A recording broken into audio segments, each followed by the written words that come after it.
The coronation of King Charles III and Queen Camilla was always going to be a controversial occasion, for many reasons.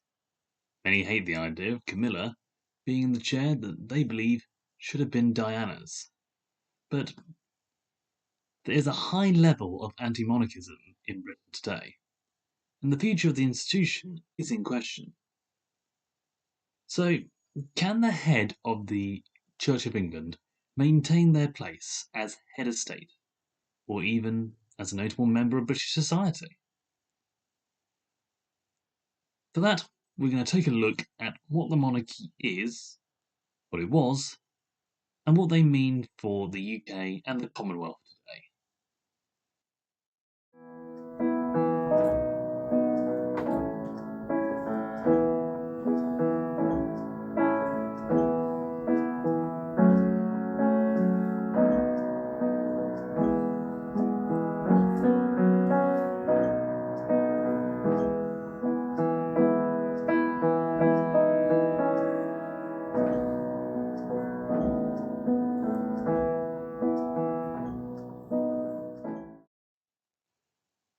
Many people say the monarchy is antiquated and should be removed because, in this day and age, we should be able to govern ourselves. Certainly, it is the oldest and most long lasting form of government in history, the royals claiming a lineage back to the start of the second millennium AD with William I.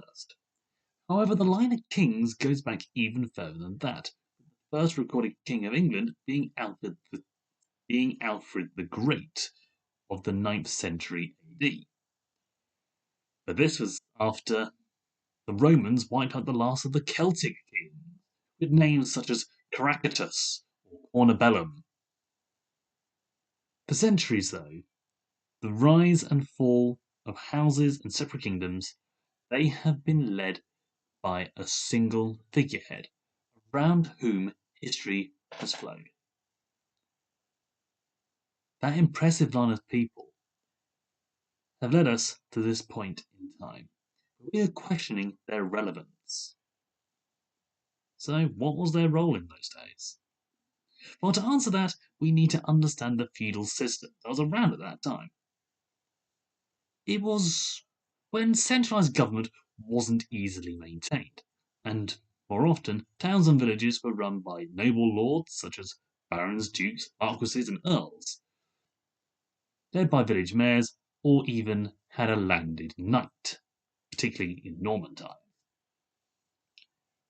They provided a means of maintaining peace, enforcing laws, and essentially being a business manager, maintaining a good amount of export and import to their lands and providing work for their tenants.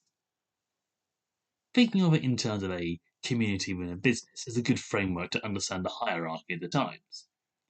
Unlike any hierarchy, at the top, we've got the business owner himself, that being the sovereign, who establishes the laws, brokers treaties, and ensures the protection of the realm, since it was a time where others would try to claim your resources, and they wouldn't have any qualms doing it. Yes, this meant those in charge tended to have the best of things and indulged frequently. This has been the case in every system of government. Go back far enough in history, you can see quite clearly the Romans started off in that minor feudal system and then fell into decadence. Same with the Greeks. The British monarchy is no exception. This naturally changed from the feudal bureaucracy into a national status symbol, and soon an expansionist mindset during the Age of Discovery, with kings ordering ships to explore and find new resources to bring back. This leads to the colonisation movement, which, in this day and age, we may consider a grim time of stealing and oppression, but also a meeting of the world in a different manner. This further centralised power, and compared to their predecessors, the monarchs of this era were better able to monitor and manage their own societies, exact more taxes, and decide to interstate war and conquest. However, even this seeming golden age of absolute monarchies. In practice, most monarchs remained dependent upon chosen administrators, to whom they had dedicated the authority to govern their states. The British Parliament is a classic example. In short, monarchs could make their choices and wield their power, but the parliaments can hold them back, at least a bit, so things remained stable for the people. Whilst many more monarchical structures are out there and have developed over time, in general, this is the place they are now. So, is this how the royals see themselves? For that, we need to turn to the official website of the royals, which reads as follows. The monarchy is the oldest form of government in the United Kingdom. In a monarchy, a king or queen is head of state. The British monarchy is known as a constitutional monarchy. This means that while the sovereign is head of state, the ability to make and pass legislation resides with an elected parliament. Although the sovereign no longer has any political or executive role, he or she continues to play an important part in the life of those in the nation. As head of state, the monarch undertakes constitutional and representational duties which have developed over 1,000 years of history. In addition to these state duties, the monarch has a less formal role as head of nation. The sovereign acts as the focus of national identity, unity, and pride. A sense of stability and continuity, officially recognizes success and excellence, and supports the ideal of voluntary service. Adding the fixture of the head of the Church of England, and you get a symbol of service unto the people. A very Christian mindset indeed. Many will say that the Christian monarchs had the claimant of divine right, and this is the case in many systems. However, it's worthwhile noting that this idea of sovereignty has been around before the rise of monotheism, which supports it most solidly. Caractacus and Cornubellum were kings of the Cantafiloni tribe before the official rise of Christianity in Rome, definitely before it became established in Britain. And one such king, I think his name was Tascovanus, ruled before Christ himself was even born. Even later, non-Christian tribes, like the Maori in New Zealand, when faced with a great force of people, namely the conquering British under the reign of Queen Victoria, came together in the Kingitanga, or King movement, to stand against the invaders. This isn't well known outside New Zealand, but they still have a Maori monarch, and it's still going to this day. Currently held by, and I do apologise to any Maori listening to this, Tuheitia Potatua Te Wiruwiru VII. This is also a dynastic monarchy, and the current king is the son of the previous monarch, mother. So monarchs can rise and fall, but can the monarchy remain relevant in this modern age? I would say that the statement of the role of the monarchy on their official webpage gives us all we need to know.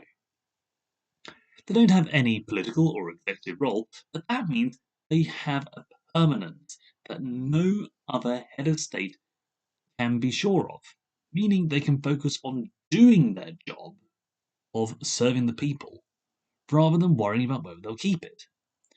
Their role of recognizing success and giving honours may be something that can be done by others in government, but time in position makes that honour a bit more meaningful. No matter how you feel about Prime Ministers such as Tony Blair or Liz Truss, shaking hands with the former would be a far greater honour then getting a high medal from the latter. One has been in power for at least 4 terms, I think, something like that. He was certainly Prime Minister throughout my youth. Liz Truss, blink and you'll miss her. What's the point of having her in? That sense of stability carries over to the line of succession, with us knowing full well who would take the place of the late Queen before her death was even considered. Something which few presidents, chairmen, or prime ministers can hold to. True, long-lasting monarchies can give rise to tyrants. Classic examples are Ivan the Terrible, Leopold II, and in Britain, King John and Henry VIII. However, does this mean that they're the only sources of tyrannical, or at least than socially minded rulers? Actually, no. And we get an interesting pattern here. Joseph Stalin came from poor beginnings, very poor family, rose through the ranks of politics, and eventually became a tyrannical dictator who, despite having the very people orientated communist movement in mind, gave it its dire reputation to this day, along with other members of communist parties throughout Europe and Asia. You may think, why don't we just elevate someone to the head of parliament and say, yep, they're going to be the head of state? We tried that with Oliver Cromwell after he got impatient with the self-serving parliament, and it's worthwhile noting he was a high-ranking lord. But just one glance in the history books shows he wasn't the most popular man in history, so not in British history. So it seems the pattern is not circumstance of birth, but the seeking of greater power. Stalin grew into his position of power, but it corrupted him. Hitler took power from humble beginnings, but that ended up taking the belief in social Darwinism to a genocidal level. Young King John was desperate to take the throne from his brother Richard I, and thus lusted after more power. Henry VIII, he was frustrated with the Catholic Church stopping him doing things, banished them, built the Church of England, practically rewrote the laws on marriage, and started beheading everyone who disagreed with him. The classic definition of a tyrant, I think you'll agree. On the other hand, the monarchs who embodied the values of voluntary service and being of the mindset that Christ asked us to follow, not being served, but to serve, have been those who never expected the power to fall to them, but took it on. George VI was born Albert Frederick George, and was the second son of George V. He was only the Duke of York, and thus didn't expect to have the throne given to him until his brother abdicated for his own personal beliefs. This brought the popularity of the monarchy to an all-time low. However, despite this sudden, unexpected thrust into position he never sought after, and the added pressure of the growing anti-monarchy populace, George VI turned around the beliefs of the people by his time of passing, and restored much of the nation's faith in the sovereign. This is similar to how his eldest daughter Elizabeth, came to power, who was only heir apparent since at the time of succession still favoured the male line. Still expecting a brother, she was just as unexpectedly thrust into the position of monarch, after planning a life dedicated to her royal duties and, sideline, breeding of horses. She ruled in turbulent times, not least made more tricky by her family, but was still a well-respected sovereign at the time of her death in 2022. The current King Charles hasn't given himself many favours, especially thanks to the well-publicised collapse of the marriage with his first wife, Diana, and his subsequent marriage to Camilla. But after over 70 years of being Prince of Wales and heir apparent, he is still as shocked as any of us when his mother passed away, leaving him as reigning monarch. His outspoken prayer at his coronation spoke to his intent to serve, not to be served. I'm going to come back to this quite a lot. Some might say that surely we don't actually get served by the royal family. What means of service have they done for us, as the people? Isn't it obvious by their very titles of highness and majesty that we must pay homage to them? And remember, they don't even pay taxes and are exempt from the laws, and certainly have a history of violence, decadence, and tyranny. I think that is easily answered. Because in this day and age, the monarchy are patrons of many, many charities and causes. King Charles was an outspoken abolitionist and was certainly a famous outspoken supporter of rainforest restoration, youth care organisations, wildlife trusts, and health research institutions. Camilla supports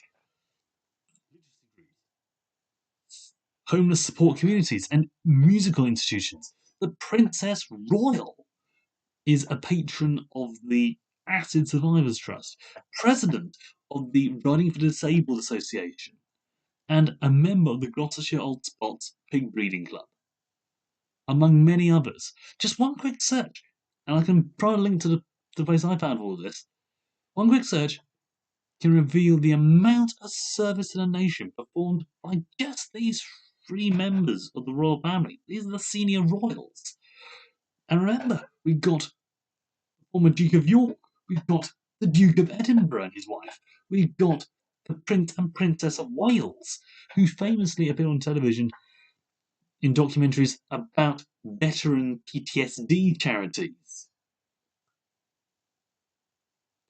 In comparison, what do we do for them? Yes, we pay their taxes, we pay our taxes, which they take a fair chunk of, and we give them preferential treatment over others should they visit. But on a day-to-day level, we don't really do a lot for the royals. If anything, we give the same amount of money that goes to the members of Parliament, who squander a lot of their huge salaries, paid for by us, I might point out, on frivolous things, whilst providing minimal representation, alarmingly minimal representation, in the Commons or the Lords, and are much, much harder to pin down on a list of patrons of any charity. The monarchy practically give away their money back to the people in many ways, whereas I only know one MP who supports charity only because I was working with that charity at a dinner they were doing, and he was there, and the man in charge said he was the patron. It's not so easy to find out about MPs giving to charities, or even being patrons of charities. If only you can find it, I'm willing to listen. But it's not so easy, particularly as more often you find that it comes up with pages such as, "Ooh, this is what we do with rules regarding government support to charity works or charity commissions." Also, with the coronation weekend, we had a dais volunteering. Not as a big party, not as a big ceremony, but a day of volunteering, where everyone, even the Prime Minister, even the First Minister, even his own family, were getting involved with charitable causes across the nation. How often does any big event encourage people to get out and do something like that? There's not many. Can the sovereign's exemption to the laws that are made in their name make them into tyrants? Yes, but as I've proven above, most tyrants claim more power than they should. Add that to the fact that MPs are most certainly not above the laws, and yet have on occasion passed laws that apply to everyone, and yet flout them themselves blatantly with absolutely terrible excuses. And you see that sometimes power does go to people's heads, regardless of where they come from. Furthermore, the exemption of the laws of the land only applies to the sovereign, who by definition is one person of highest regard. So, whilst there's no denying the behaviour and actions of some royal family members have been amoral at best and illegal at worst, New York being a classic example in modern days, considering the low chance of any of those being in line to the throne, let alone getting in line at a later point in life, this isn't a particularly great concern. In stark contrast to those who get put in place by the will of the people. A classic example in recent history, and I hate getting political, but this is the best I can do, Donald Trump. He probably left more people sweating bullets than any other president of the USA. In his position, elected by the people, he could order wars to be started, trigger nuclear arsenals, and make decisions that, in one night, could change America's place on the international stage. I mean, he pulled down the Paris Agreement, an agreement designed to keep the world safe from climate change. This being someone chosen by the people, for the people, and subject to the same laws as those people. The fact he was being impeached during his time as president just shows how bad it was. You bear in mind that I think at least two presidents, including Trump, were impeached or seen as criminals during the time of one reigning monarch. Just shows you how much the monarchy is stable compared to a presidency. And ultimately, I think the monarchy represents an important thing that Christ himself tried to convey in his time on earth. The strong must serve the weak. It needs to be a positive correlation of power and responsibility. The more power you have, the more responsibility you have as well. More often than not, we think of it going the other way. The more powerful you are, the less responsibility you have. But the service of our monarchs is to us far greater than we as individuals will ever do for them. Similar to our individual sacrifices to God, which can never compare to his sacrifice to us in Christ Jesus. While still mortal humans with fleeting times on this earth, the British monarchs stand as proof that God is a better judge of roles for people for roles in leadership and service than we could ever be, as proven on many occasions. If you question that, remember that the current monarch and his two predecessors only came to the throne because someone chose to do something for love. Yeah, laugh what you want. But that doesn't show that God's guiding hand in the reign of George, Elizabeth, and now Charles was there, and their services have held this country strong for nearly a century. Then I don't know what does.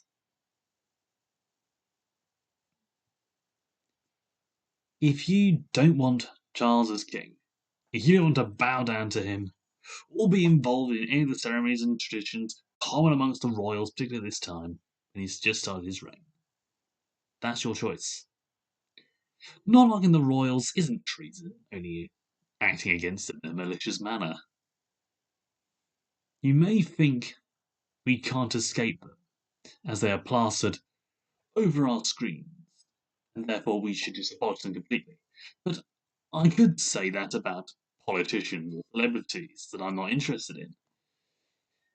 Yet I don't get in a tizzy when Kim Kardashian crops up all over Facebook, or when Boris Johnson is mentioned any number of times on sketch comedy shows or satire shows.